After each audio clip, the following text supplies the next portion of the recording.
الحمد للہ وکفا وسلام علی عبادہ الذین اصطفیٰ اما بعد اعوذ باللہ من الشیطان الرجیم بسم اللہ الرحمن الرحیم فاسألوا اہل الذکر ان کنتم لا تعلمون صدق اللہ العظیم اللہم صل علی محمد النبی الامی وعلی آلہ وسلم تسلیما۔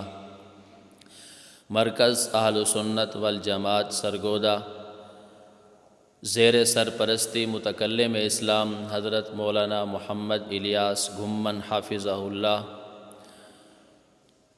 میں شعبہ دارالافتاء کی طرف سے آن لائن سوالوں کے جوابات دیے جاتے ہیں۔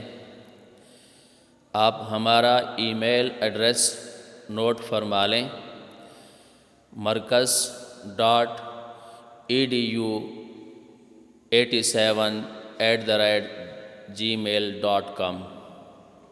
سپیلنگ سن لیں: markaz.edu87@gmail.com۔ یہ ہمارا ای میل ایڈریس ہے۔ آپ اس پر اپنے سوالات بھیج کر جواب لے سکتے ہیں۔ سعید احمد ضلع حافظ آباد سے پوچھتے ہیں: السلام علیکم ورحمۃ اللہ وبرکاتہ۔ مفتی صاحب، کیا امام کے لیے عمامہ پہن کر نماز پڑھانا ضروری ہے یا وہ ٹوپی میں بھی نماز پڑھا سکتا ہے؟ جواب: وعلیکم السلام ورحمۃ اللہ وبرکاتہ۔ عمامہ باندھ کر نماز پڑھانا ضروری نہیں ہے۔ ہاں، البتہ عمامہ باندھ کر نماز پڑھانا افضل اور بہتر ہے، کیونکہ اس میں ثواب زیادہ ملتا ہے، اور ٹوپی پہن کر بھی نماز پڑھانا صحیح اور درست ہے۔ اس میں اصل یہ ہے کہ نماز کی حالت میں انسان کا سر ڈھکا ہوا ہونا چاہیے۔ عمامہ باندھ لے تب بھی صحیح ہے، اور ٹوپی پہن لے تب بھی صحیح ہے۔ فیضان علی محراب پور سندھ سے پوچھتے ہیں: السلام علیکم ورحمۃ اللہ وبرکاتہ۔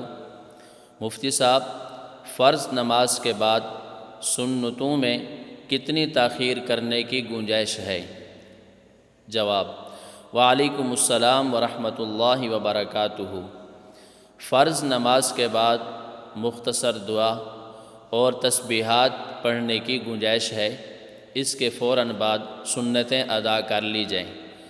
بلا عذر سنتوں میں تاخیر کرنا یہ مکروہ ہے۔ ہاں، البتہ اگر کسی شخص کا معمول یہ ہو کہ وہ فرض نماز مسجد کے اندر پڑھ کر سنتیں اور نوافل گھر میں جا کر ادا کرتا ہے، تو مسجد سے لے کر گھر تک جانے کے لیے یہ جو وقت ہے بلا کراہت جائز ہے، کیونکہ یہ ضرورت کے طور پر ہے۔ ہاں، البتہ مسجد سے گھر تک پہنچنے کے لیے اگر اس بات کا امکان ہو کہ راستے میں کسی اور کام میں مشغول ہو جائیں گے، گھر پہنچنے میں تاخیر ہو جائے گی، اور اس بات کا بھی امکان ہو کہ تاخیر کی وجہ سے سنتیں فوت ہونے کا خطرہ ہو، تو پھر بہتر اور افضل یہ ہے کہ نماز کے بعد مسجد ہی میں سنتیں ادا کر لینی چاہیے۔ عبد الناصر لکی مروت سے پوچھتے ہیں: السلام علیکم ورحمۃ اللہ وبرکاتہ۔ مفتی صاحب، اقامت میں تکرار جائز ہے؟ مطلب یہ ہے کہ امام صاحب باہر نماز با جماعت پڑھتے تھے، لیکن بارش یا دھوپ کی وجہ سے مسجد میں چلے گئے۔ اب جو اقامت باہر پڑھ لی تھی اسی پر اکتفا کر سکتے ہیں یا دوبارہ اقامت پڑھنی پڑے گی؟ جواب: وعلیکم السلام ورحمۃ اللہ وبرکاتہ۔ جی ہاں، اس صورت کے اندر وہی اقامت کافی ہے دوبارہ اقامت پڑھنے کی ضرورت نہیں ہے۔ تاہم اس میں تھوڑی سی تفصیل ہے، وہ یہ ہے کہ اگر مسجد کے اندر ہوں، اقامت ہو جائے اور کسی عذر کی وجہ سے مسجد کے باہر آئیں نماز ادا کریں، یا مسجد کے باہر صحن میں ہوں اور بارش شروع ہو جائے یا دھوپ کی وجہ سے مسجد کے اندر چلے جائیں، وہاں نماز ادا کریں، یا امام صاحب بالکل پورے وقت پر پہنچے، اقامت ہو گئی اور انہوں نے فجر کی سنتیں ابھی تک ادا نہیں کی تھی اور وقت کے اندر گنجائش بھی ہو، تو امام فجر کی سنتیں پہلے ادا کر لے اور پھر اس کے بعد نماز پڑھائے۔ ان تمام صورتوں کے اندر چونکہ وقفہ زیادہ نہیں ہے تو وہ پہلے والی اقامت کافی ہو جائے گی، دوبارہ اقامت کہنے کی ضرورت نہیں ہے۔ ہاں البتہ اگر ایسا ہو جائے اقامت کہنے کے بعد کسی اور کام میں مشغول ہو گئے، مثلا کھانا شروع کر دیا، تو اب پہلے والی اقامت کافی نہیں ہوگی، دوسری مرتبہ اقامت کہنی پڑے گی۔ عبد الرحمن کوئٹہ سے پوچھتے ہیں، مفتی صاحب بغیر وضو قرآن کریم کو ہاتھ لگانے اور پڑھنے کا شرعی حکم کیا ہے؟ جواب: قرآن کریم کے اندر سورۃ الواقعہ سورت نمبر 56 آیت نمبر 89 کے اندر اللہ تعالیٰ فرماتے ہیں، اعوذ باللہ من الشیطان الرجیم، بسم اللہ الرحمن الرحیم، لا یمسہ الا المطہرون۔ حدیث پاک مستدرک کے حاکم کے اندر ہے، جب نبی کریم صلی اللہ علیہ وسلم نے حضرت حکیم بن حزام رضی اللہ تعالی عنہ کو یمن کا والی بنا کر بھیجا تو آپ نے انہیں فرمایا، لا تمس القرآن الا وانت طاہر۔ مستدرک کے حاکم جلد نمبر 3 صفحہ نمبر 552، حدیث نمبر 6051 کے اندر۔ اس قرآن کریم کی آیت اور حدیث پاک سے یہ معلوم ہو رہا ہے، قرآن کریم کو بغیر وضو کے ہاتھ لگانا، قرآن کریم کو بغیر وضو کے پکڑنا اور چومنا جائز نہیں ہے۔ ہاں البتہ قرآن کریم کو ہاتھ لگائے بغیر زبانی تلاوت کر سکتے ہیں۔ محمد یاسین ملتان سے پوچھتے ہیں، مفتی صاحب دوران نماز موبائل فون کی گھنٹی بج پڑے تو کیا کریں؟ رہنمائی فرمائیں۔ جواب: بہتر صورت یہ ہے کہ جب نمازی نماز کے لیے مسجد میں آنے لگے تو اپنے موبائل کو بند کر لے، یا کم از کم موبائل کی گھنٹی کو بند کر دے۔ اگر یہ نہیں کر سکا، بھول گیا ہے، دوران نماز اس کے موبائل کی گھنٹی بج پڑی ہے، تو ایسی حالت میں ایک ہاتھ سے موبائل کی گھنٹی کو بند کر لینے کی گنجائش ہے۔ وہ اس طور پر کہ ذرا دور سے دیکھنے والا شخص وہ یہ نہ سمجھے کہ یہ نماز نہیں پڑھ رہا، یعنی عمل کثیر نہ ہو جائے۔ محمد ذیشان انگلینڈ سے پوچھتے ہیں، مفتی صاحب السلام علیکم ورحمۃ اللہ وبرکاتہ، اگر کوئی بندہ اپنی جائیداد زندگی میں ہی تقسیم کرنا چاہے تو کیا یہ جائز ہے یا نہیں؟ جواب: مالک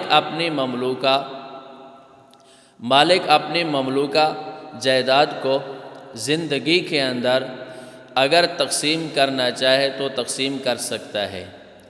اس کی صورت ہبہ کی صورت ہوگی۔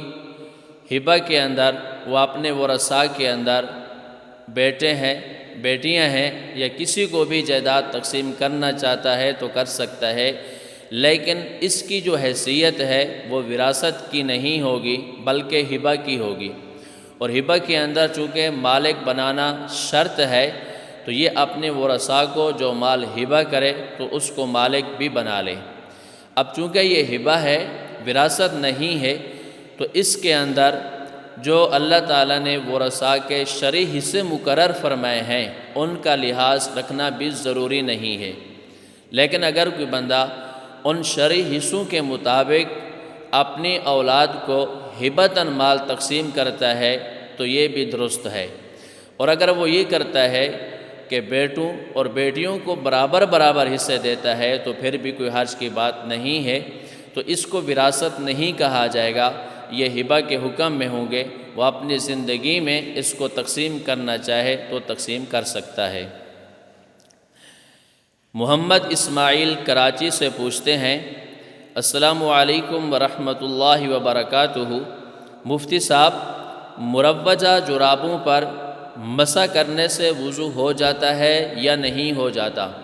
وعلیکم السلام ورحمۃ اللہ وبرکاتہ۔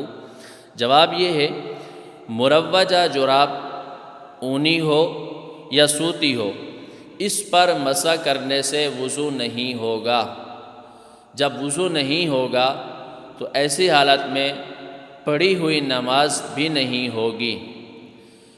اگر جرابیں اونی ہوں یا سوتی ہوں اور ان پر چمڑے کے موزے پہن لیے ہوں تو ان پر مسح کرنا بالکل جائز ہے۔